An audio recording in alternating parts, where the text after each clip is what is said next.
اسلام پر مشکل دور ہے. جو کلمہ پڑھتا ہے اس کو کوئلوں پر لٹا دیا جاتا ہے،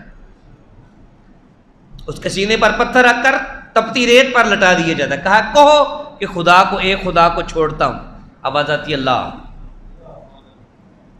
مصطفیٰ کی غلامی نہیں اب چھوڑی جاتی. اسلام اب نہیں چھوڑا جاتا. مشکل ترین ادوار ہیں اہل اسلام پر، ابتدائی اسلام ہے. میرے مصطفیٰ نبی کریم بھی چھپ کر عبادت کرتے ہیں، چھپ کر اللہ کا پیغام دیتے ہیں، چھپ کر تبلیغ ہوتی ہے. شدت کے عالم میں مصطفیٰ کریم جانے جانا صلی اللہ علیہ وسلم نے ہاتھ اٹھائے، اللہم اعز الاسلام بعمر بن الخطاب.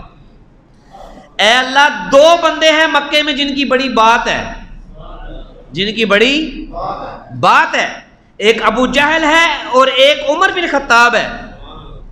اے اللہ مجھے ابو جہل دے یا عمر بن خطاب دے. ایک حدیث میں تو یہ لفظ ہے نا، ابو جہل یا عمر. ایک حدیث میں اللہم اعز الاسلام بعمر بن الخطاب، اے اللہ عمر بن خطاب کے ذریعے اسلام کو عزت دے. حضرت عمر بن خطاب نکلے تلوار لے کر رسول پاک کو قتل کرنے کے لیے.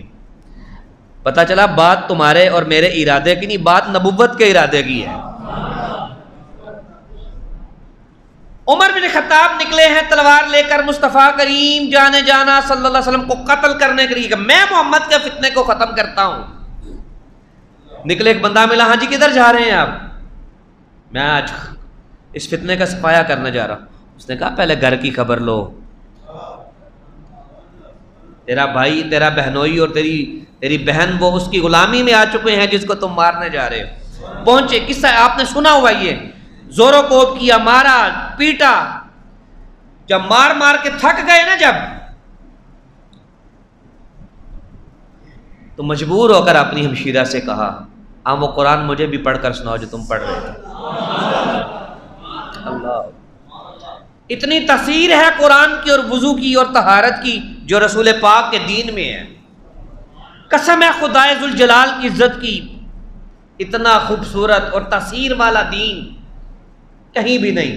بس ہم نے اس کی تاثیرات کو چھوڑ دیا، کوتاہی ہماری طرف سے ہے. مسجد تو بنا دی شب بھر میں، ایمان کی حرارت والوں میں دل اپنا پرانا پاپی ہے، برسوں سے نمازی بن نہ سکا. کوتاہی ہماری طرف ہے. وضو کہا جی لا یمسہ الا المطہرون، اس قرآن کو پاکیزہ لوگ چھوتے ہیں. پہلے وضو کرے، وضو کروایا، قرآن پڑھا، قرآن پڑھایا.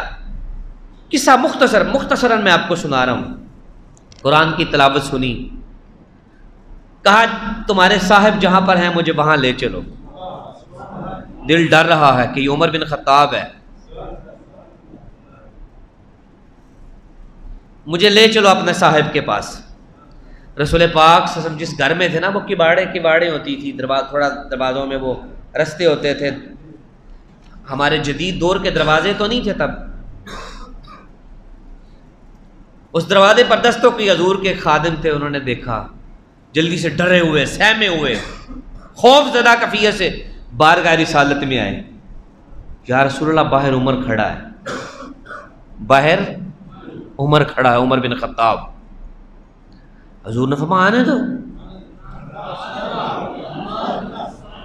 فرمایا اب یہ جو حضور چھپ کر تبلیغ کر رہے تھے، حضور کو ڈر نہیں تھا. یہ حضور ان لوگوں کے لیے کر رہے تھے کہ جو حلقہ اسلام میں آئے ہیں ان کی جان بخشی رہے. اس کا یہ مطلب نہیں کہ نبی ڈر گیا تھا. جو ڈر جائے وہ نبی نہیں ہوتا. ڈرنا ایک عیب ہے، ڈرنا ایک عیب ہے، بزدلی ایک عیب ہے. لیکن طاقتور ہونا، شجاع ہونا، جرأت مند ہونا، اس کا یہ مطلب نہیں کہ آپ اکیلے ہو، سامنے آپ کے 2000 بندہ تو آپ اٹھ کے لڑ پڑیں. یہ بھی شجاعت نہیں ہوتی، یہ بے وقوفی ہوتی ہے. صحیح وقت پر اپنی تلوار کو استعمال کرنا یہ شجاعت ہے کہ وقت اس کا تقاضا بھی کر رہا ہو. سمجھ گئے بات آپ؟ دروازے پر دستوں کی، حضور عمر بن خطاب ہے. فرمایا آنے دو. حضور اس کے پاس تلوار بھی ہے ننگی. فرمایا آنے دو. عمر بن خطاب حضور نے کہا پیچھے آ جاؤ، اس کو آنے دو۔ عمر بن خطاب حضور کے پاس آئے، یا رسول اللہ بڑا ہو گیا، مجھے کلمہ پڑھائے۔ کلمہ پڑھ لیا۔ پھر کیا ہوا؟ وقت گزرا، حضرت عمر بن خطاب رضی اللہ تعالیٰ عنہ آئے ایک دن حضور کے پاس، اللہم اعز الاسلام بعمر بن الخطاب، یا رسول اللہ ہم حق پر نہیں، ہم حق پر نہیں۔ آج اس دور میں ممبروں پر بیٹھ کر، مجلسوں میں بیٹھ کر حضرت عمر بن خطاب پر زبان تان کو کھولنا بڑا آسان ہے، ان کے لیے نامناسب الفاظ کہنا، ان کی توہین کرنا، اپنی بدبختی کو آگے لانا یہ اور ہے۔ لیکن معاملہ کیا ہے دیکھیں، یا رسول اللہ ہم حق پر نہیں؟ حضور میں ہاں ہم حق پر ہیں۔ پھر حضور چلیں، آج چھپ چھپ کر عبادت نہیں ہوگی، اب آج کعبے میں سرعام عبادت ہوگی۔ حضرت عمر بن خطاب نے تلوار پکڑ لی، ننگے ہاتھوں سے کہا یا رسول اللہ جب تک عمر کے جسم میں ایک قطرہ بھی خون کا ہے، آپ کو اور آپ کے ماننے والوں کو کوئی ایک لمحے کا بھی نقصان نہیں پہنچا سکتا۔ حضرت عمر بن خطاب آگے آگے ہیں تلوار لے کر، حضور تاجدار رسالت اور آپ کے ساتھ پیچھے پیچھے ہیں۔ سین کعبہ میں داخل ہوئے تو نعرہ تکبیر کی آوازوں سے کعبۃ اللہ کی دیواریں منور ہو گئیں، ان کو رونق مل گئی۔ اب آج کے دور میں حضرت عمر بن خطاب کو ان پر اعتراض کرنا، ان کو برا بلا کہنا اور ہے، لیکن تب مشکل دور میں عمر بن خطاب کا تلوار لے کر نکلنا کچھ اور ہے۔ سمجھ گئے جی آپ؟ عبادت ہوئی۔ جب حضور اب سین کعبہ میں عبادت کر رہے ہیں تو لوگ بھی ڈر رہے ہیں، اگر آگے گئے نا تو عمر بن خطاب کون بھی لائے گا ہوں۔ ہاں جی، پھر کیا ہوا؟ حضور نبی کریم جانے جانا صلی اللہ علیہ وسلم تشریف فرما تھے، حضرت عمر بن خطاب نے اسلام قبول کر لیا، اسلام کو قوت مل گئی، اسلام کو قوت مل گئی حضرت عمر بن خطاب کے وسیلے سے۔ حضور بیٹھے ہوئے ہیں، سنیے حضرت عمر بن خطاب کی شان۔ حضور نبی کریم جانے جانا تشریف فرما ہے۔